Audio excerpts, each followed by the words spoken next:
마태복음 11장 1절에서 15절까지 말씀입니다.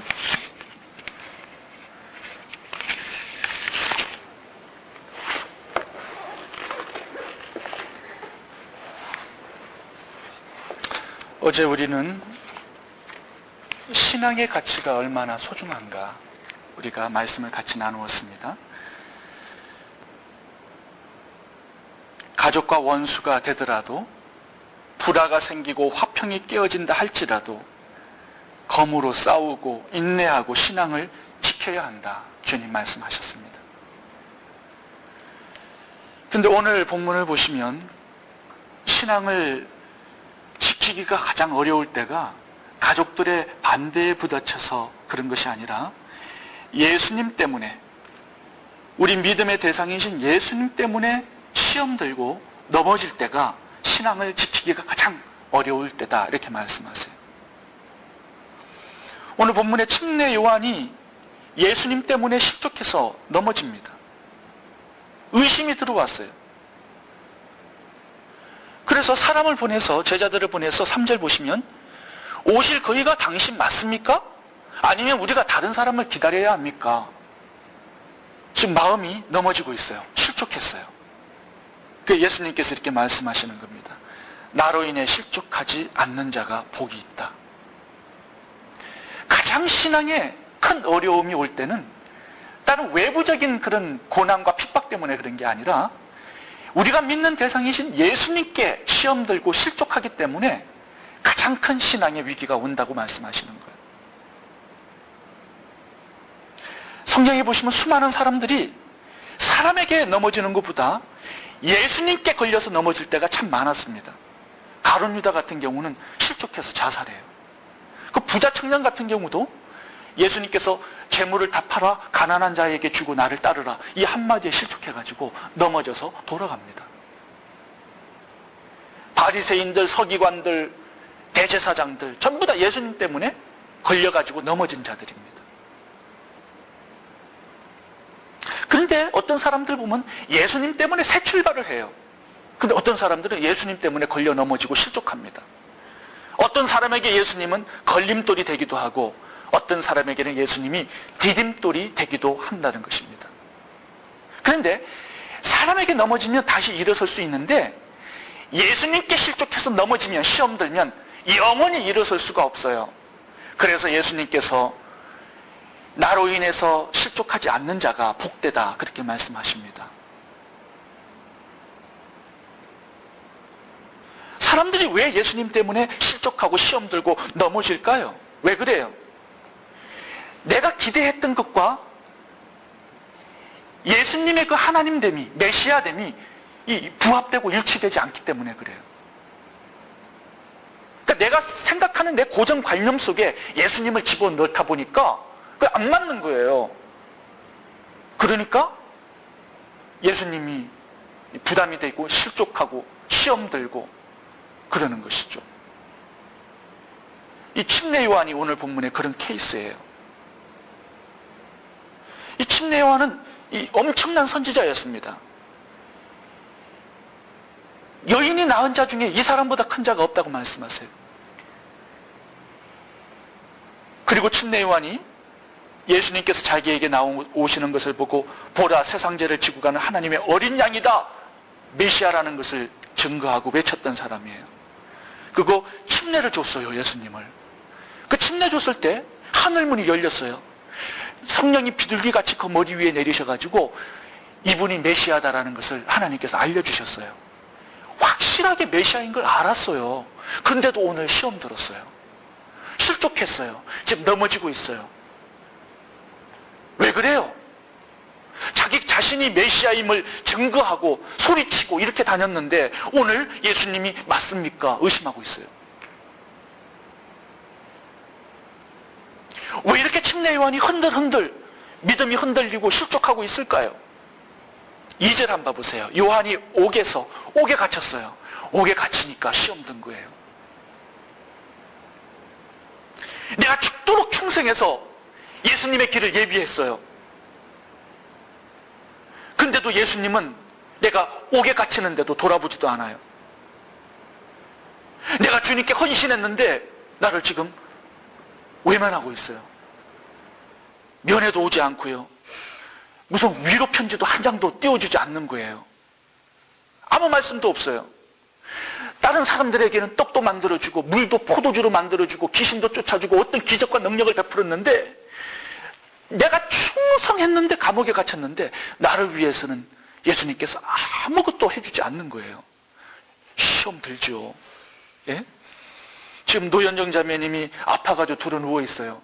지금 2달 동안 들어 누워 있는데 민찬식 담임 목사가 한 번도 가보지를 않아요. 전화도 한마디 한 통도 없고 무슨 위로의 한마디 말씀도 없는 거예요. 그러면 교회 떠나는 거죠. 뭐 그 어떤 천하장사가 붙어 있었겠어요. 침례 요한이 너무나 답답했던 거예요. 광야에서 메뚜기 먹고 석청을 먹으면서도 고난당하는 것은 참을 수 있었는데, 병자 고치고 기적 일으키시고 그 능력 많으신 예수님께서 나의 고통을 외면하고 있다는 이 사실에 실족한 것입니다. 내가 죽어가고 있는데 왜 예수님은 돌아보지 않는 것인가? 왜 기적을 베풀지 않으시는가? 이 외부적인 이런 부분 때문에 지금 요한이 실족한 것도 있지만, 사실은 자기의 기대했던 것과 예수님의 현실이 맞지가 않아서 지금 실족하고 있는 거예요. 그러니까 내면의 문제였어요. 내면의 문제. 이 구약의 메시아상은요, 메시아가 왔을 때 그 나라를 회복해줘요. 그리고 다윗의 위가 영원히 견고하리라는 이 약속이 있기 때문에 메시아가 오면 반드시 다윗 때의 그 영광을 회복해서 이스라엘 나라가 견고하게 회복되고 세워지는 것을 다들 기대했어요. 그 정치적인 메시아를 기대한 것이었어요. 그런데 예수님은 와가지고 그것을 이루어주지 않으셨어요. 거지들, 병자들, 세리들, 창녀들, 가난한 자들, 죄인들하고 같이 있으시면서 그들을 돌보아 주는 것이었어요. 로마를 뒤집어 엎고 이스라엘을 독립시켜 주지도 않아요. 예수님이 왕이 되면 다들 지금 한 자리씩 하려고 쫓아다니는데 예수님이 왕이 될 생각도 하지도 않아요. 십자가에서 죽겠다는 거예요. 그러니까 다른 사람들도 다 마찬가지로 당신이 메시아 맞습니까? 지금 이런 질문들을 다 던지고 있는 거예요. 실족해 있는 침례 요한에게 예수님은 한마디 권고를 하셨습니다. 6절, 누구든지 나를 인하여 실족하지 않는 자는 복이 있도다. 침례 요한도 실족했고 12 제자들도 실족했고 그 당시에 수많은 사람들이 넘어졌어요. 예수님 때문에. 우리도 마찬가지입니다. 나의 기대치와 예수님이 일치하지 않으면 실족해서 넘어지는 사람들이 많습니다. 내가 열심히 이렇게 교회를 섬겼는데도 예수님 축복해 주지 않아요. 실족합니다. 열심히 몇 년 동안 11조 했는데 축복이 하나도 오지 않아요. 실족합니다. 새벽기도 지금 4년 나왔죠? 사업이 번창하지도 않고요. 영주권은 해결도 되지 않아요. 실족해 넘어질 수 있어요. 샬롬교회 5년 충성, 봉사, 헌신했는데 내 모든 것을 빼어줬는데 그리고 아무 일도 일어나지 않았다. 무슨 영화의 대사처럼 이런 거예요. 현실은 사업이 부도가 나고 거기에다 자동차 사고까지 겹쳤어요. 이건 완전히 예수님 떠나는 거죠. 그 어떤 천하장사가 붙어 있겠어요. 어느 장로교회에서 42살 때 안수 집사를 받은 분이 계세요. 12년간 교회에 충성을 했어요. 안수 집사를 받고 12년간 충성을 했어요. 왜 그래요? 장로 되려고 이제 그 마음속에 충성을 하고 그 교회가 건축을 했을 때 3분의 2의 재정을 그분이 됐어요. 그럼 굉장히 큰 헌신하고 충성한 것이죠. 12년 후에 그 교회의 창립 몇 주년 되었을 때 장로를 피택을 했어요. 장로를 세우는 거예요. 장로를 세우고 이제 성도를 투표를 붙이는 거예요. 성도의 투표. 그런데 이분이 12년간 봉사를 했는데 대표가 부족해서 장로가 못 된 거예요. 그 교회.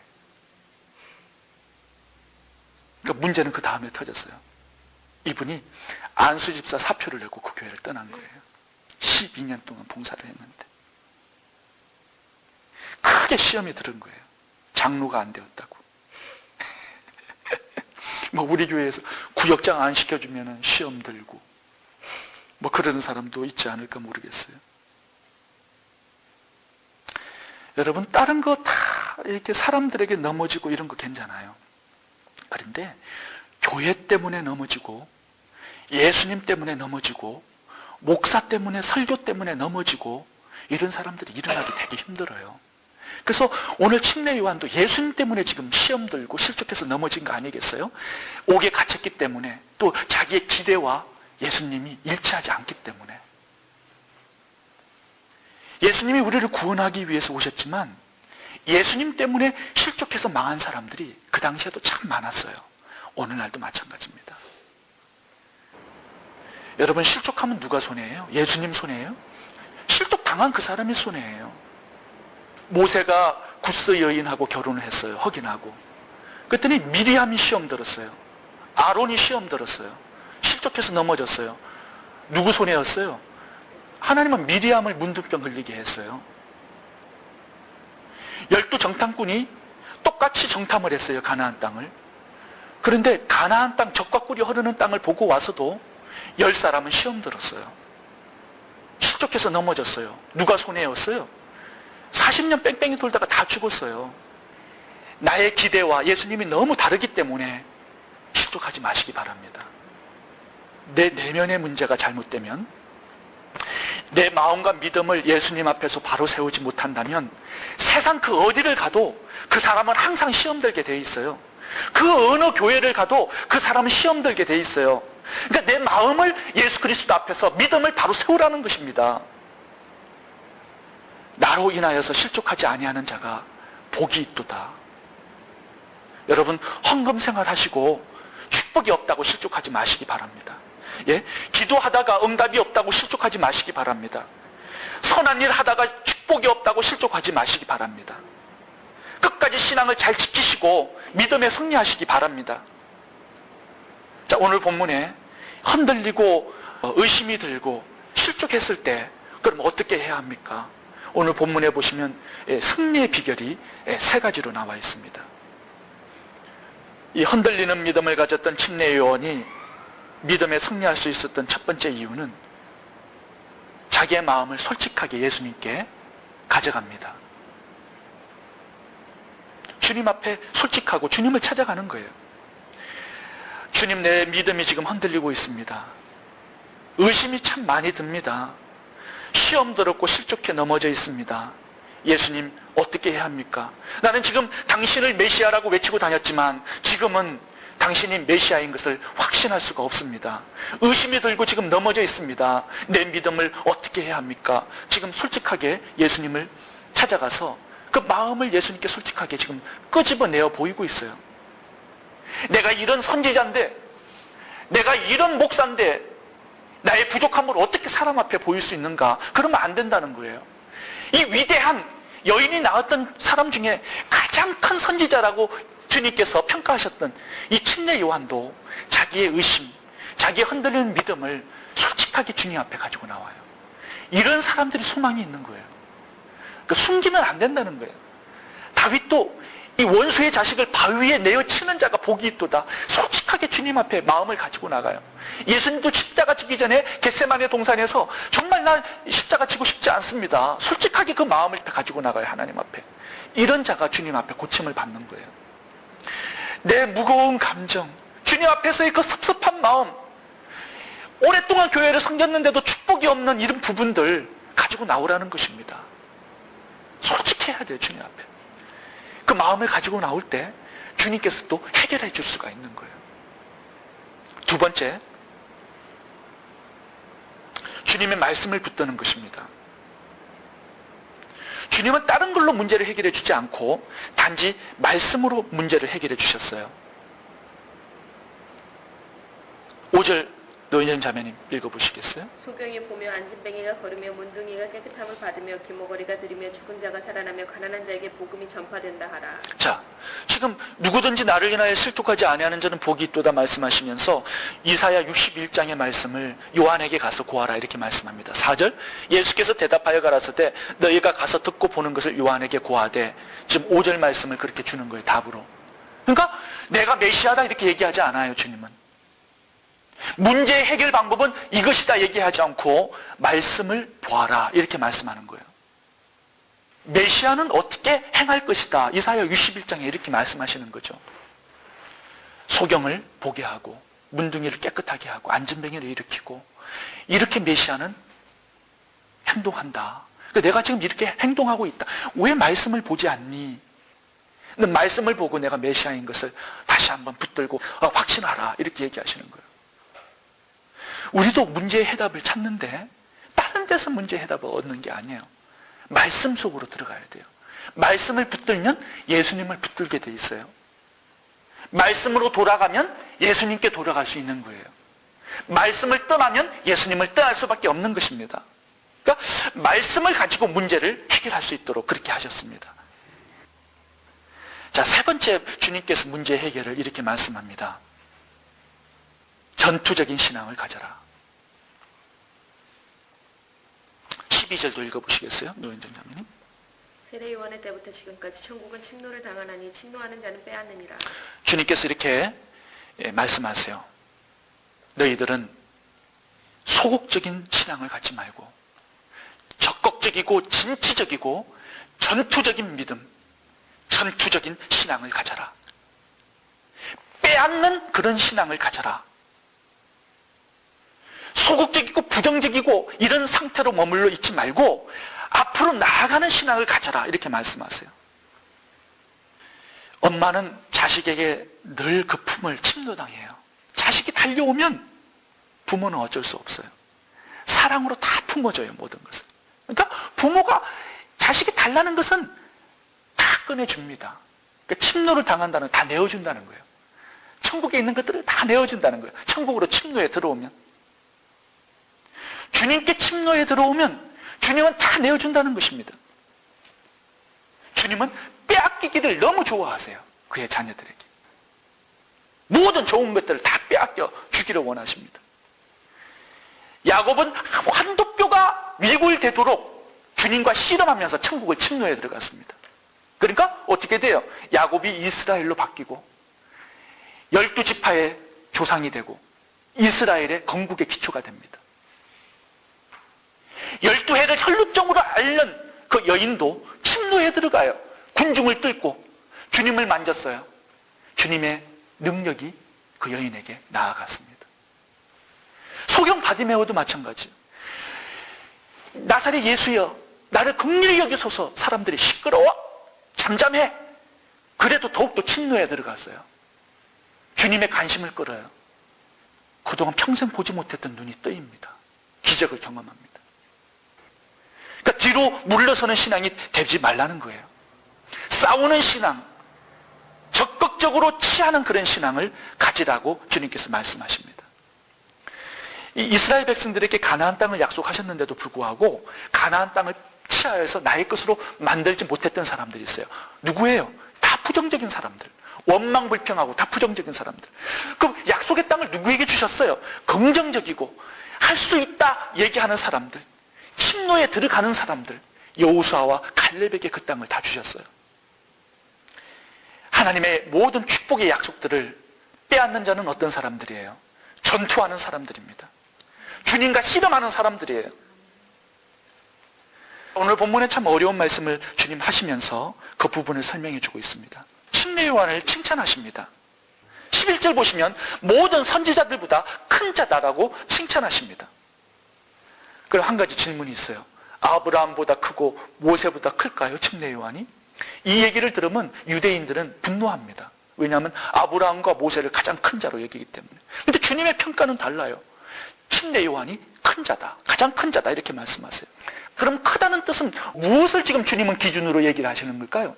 하나님의 은혜와 은총을 가지고 지금 하시는 거예요. 침례 요한이 받았던 그 은총이 이전의 모든 선지자들보다 크다는 거예요. 어떤 면에서? 구약의 모든 선지자들은 예수님을 예언하고 예수님을 보지도 못하고 죽었어요. 근데 침례 요한은 예수님을 직접 눈으로 보고 있습니다. 그리고 예수님을 침례를 주었어요. 예수님이 메시아인 것을 확인했습니다. 그리고 그의 길을 닦은, 예수님의 길을 예비했던 사람이에요. 그런 은총 면에서 모든 구약의 선지자들보다 위대하다고 지금 말씀하시는 거예요. 은총의 영역에 있어서. 그런데 주님께서는 침례 요한보다 더 큰 자가 있다고 얘기하세요. 11절 노현정 자매 한번 읽어보세요. 내가 진실로 너에게 말하노니 여자가 낳은 자 중에 세례요한보다 큰 이가 일어남이 없도다. 그러나 천국에서는 극히 작은 자라도 저보다 크니라. 자, 이게 무슨 말씀일까요? 더 큰 자가 있다는 거예요. 천국에서는 지극히 작은 자라도 침례 요한보다 크다 이렇게 말씀하세요. 그 어떤 자가 큰 자예요? 천국에서는. 이 천국이 무엇이에요? 지금 예수님 자신을 지금 천국이라고 얘기하는 거예요. 회개하라, 천국이 가까웠다. 자기 자신을 얘기하는 거예요. 내가 지금 여기 있다, 천국이. 예수를 믿는 그 믿음 안에서는 지극히 작은 자라 할지라도 침례보다 크다 이렇게 말씀하세요. 천국은 여기 있다 저기 있다 할 것이 아니요, 너희의 마음속에 있다고 말씀하세요. 어떤 마음이에요? 예수 그리스도를 진심으로 메시아로 받아들이고 믿는 그 마음. 예수님을 믿는 그 사람이 바로 천국이에요. 예수 그리스도를 믿는 그 자가 침례 요한보다 크다는 거예요. 무슨 말씀이에요? 침례 요한보다 그 은총의 영역이 크다는 거예요. 이 구약의 모든 선지자나 이 침례 요한까지는요, 구약의 모든 사람들은 종으로 취급하지 자녀로 취급해 주지 않았어요. 그러니까 예수 그리스도를 영접하는 자에게는 하나님의 자녀가 되는 권세를 주신 거예요. 이 권세 면에서는 침례 요한이 경험했던 그 은총보다는 예수님을 믿는 그 영역의 은총이 어마어마하게 크다는 것입니다. 자녀되는 권세, 예수님의 신부되는 권세, 이것은 구약의 종의 개념보다 더 큰 은총이라는 거예요. 그런데 더 큰 것이 있어요. 주님께서 이렇게 얘기하시죠.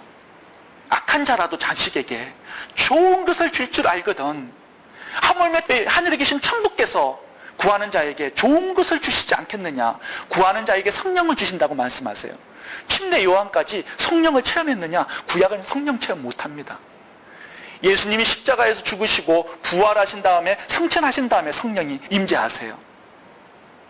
그러한 은총의 영역 속에서 구약의 모든 선지자들보다 침례 요한이 커요. 그렇지만 예수 그리스도 안에서 예수 그리스도를 메시아로 확신하고 믿는 그 사람에게는 지극히 작은 자라 할지라도 침례 요한이 받았던 그 은총보다 엄청 비교도 되지 않는 그런 은총의 세계 속에 살아갈 것이라 말씀하시는 거예요. 그러면 오늘 본문에서 주시고자 하는 메시지는 뭐예요? 침노하는 자, 예수 그리스도의 믿음 안으로 들어왔다면 이제 더욱더 더 큰 믿음을 갖기 위하여서 전투적인 신앙인이 되고 예수 그리스도 안에 있는 모든 부하들을 나의 것으로 만들기 위해서 그 속으로 더욱더 깊이 들어가라는 것입니다. 소극적인 신앙은요, 넘어집니다. 의심하게 되어 있습니다. 뒤로 돌아갑니다. 예수 그리스도의 이 은총 속에 더욱더 큰 축복을 받기 위해서 더욱더 침노하고 더욱더 들어가고 더욱더 예수님을 알기 위해서 더욱더 앞으로 나아가고 그런 적극적인 전투적인 신앙을 갖고 살라 그렇게 말씀하세요. 오늘 본문에 주님께서 흔들리는 신앙, 의심하는 신앙, 뒤로 돌아가는 신앙들을 가진 사람들에게 세 가지로 말씀하십니다. 첫 번째, 너의 그 마음을 솔직하게 나에게 가져와라. 두 번째, 말씀을 붙들라. 그리고 적극적이고 진취적인 신앙을 가져라. 주님 앞에서 그 마음을 가지고 오세요. 그리고 주님의 말씀을 붙드세요. 그리고 진취적이고 적극적이고 전투적인 그런 신앙을 가질 수 있기를 바랍니다. 기도하겠습니다.